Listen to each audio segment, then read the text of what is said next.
Hi friends, welcome to your kitchen. ಇವತ್ತು ಅಕ್ಕಿ ರೊಟ್ಟಿ ಯಾವ ರೀತಿ ಸಾಫ್ಟಾಗಿ ಮಾಡೋದು ಅಂತ ತೋರಿಸ್ತಾ ಇದ್ದೀನಿ. ಮೊದಲಿಗೆ ಒಂದು ಬಾಣಲಿಯಲ್ಲಿ ಕೊಂಚ ನೀರನ್ನು ಹಾಕಿದೆ. ಹಾಗೆ ಸ್ವಲ್ಪ ಉಪ್ಪು, ಒಂದು ಸೌಟಷ್ಟು ಅನ್ನನ ಹಾಕಿ ಚೆನ್ನಾಗಿ ಕುದಿಸ್ಬೇಕು.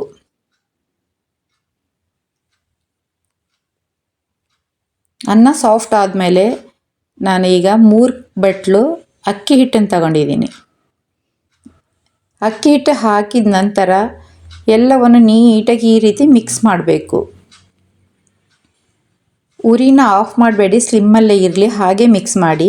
ನಂತರ ಸ್ವಲ್ಪ ತಣ್ಣಗಾದಮೇಲೆ ಎಲ್ಲವನ್ನು ಒಟ್ಟಿಗೆ ಮಿಕ್ಸ್ ಮಾಡಬೇಡಿ, ಸ್ವಲ್ಪ ಸೈಡಲ್ಲಿ ಅರ್ಧ ಸರಿಸ್ಬಿಟ್ಟು ಸ್ವಲ್ಪನೇ ನೀರು ಹಾಕಿ ಒಂದು 2 ರೊಟ್ಟಿಯಷ್ಟೇ ಮಿಕ್ಸ್ ಮಾಡಿ. ರೊಟ್ಟಿ ಮಾಡಿದರೆ ಶೆಲ್ಫೆಲ್ಲ ರಾಡಿ ಆಗುತ್ತೆ ಅನ್ನೋರು ಸಹ ಈ ವಿಡಿಯೋನ ನೋಡಿ ರೊಟ್ಟಿಯನ್ನು ಮಾಡಿ. ಅಕ್ಕಿ ಹಿಟ್ಟನ್ನು ನಾವು ಎಷ್ಟು ಹೊತ್ತು ಚೆನ್ನಾಗಿ ನಾವು ಈ ರೀತಿ ನಾದ್ತೀವೋ ಅಷ್ಟು ರೊಟ್ಟಿ ತುಂಬಾ ಸಾಫ್ಟಾಗಿ ಬರುತ್ತೆ.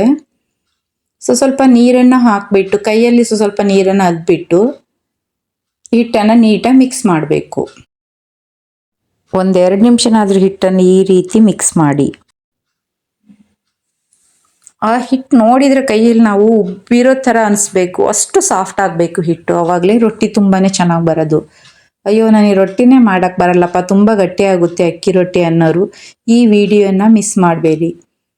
ಹಾಗೆ ಮೊದಲನೇ ಟೈಮ್ ನನ್ನ ವಿಡಿಯೋನ ನೋಡ್ತಾ ಇರೋರು ಅಂದರೆ ಸಬ್ಸ್ಕ್ರೈಬ್ ಆಗಿ, ಲೈಕ್ ಮಾಡಿ, ವಿಡಿಯೋನ ಸೇವ್ ಮಾಡಿ ಇಟ್ಕೊಳ್ಳಿ.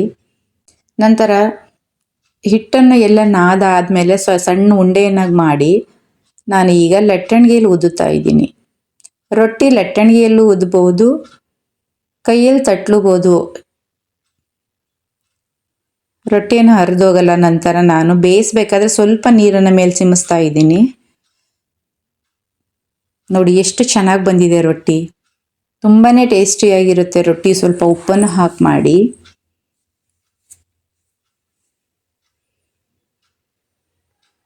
ಅಕ್ಕಿ ರೊಟ್ಟಿ ಕಾಂಬಿನೇಷನ್ನು ಯಾವ ಪಲ್ಯನಾದರೂ ಇದ್ರೂ ಚೆನ್ನಾಗಿರುತ್ತೆ. ನೀವು ಸಹ ಟ್ರೈ ಮಾಡಿ ಈ ರೀತಿ ರೊಟ್ಟಿ ಮಾಡೋದನ್ನು. ಬಿಗಿನರ್ಸಿಗಂತೂ ಈಸಿ ಆಗುತ್ತೆ. ಈ ವಿಡಿಯೋ ನೋಡಿ ತುಂಬಾ ಸಾಫ್ಟಾಗಿ ದೋಸೆ ಥರ ಬಂದಿದೆ ರೊಟ್ಟಿ.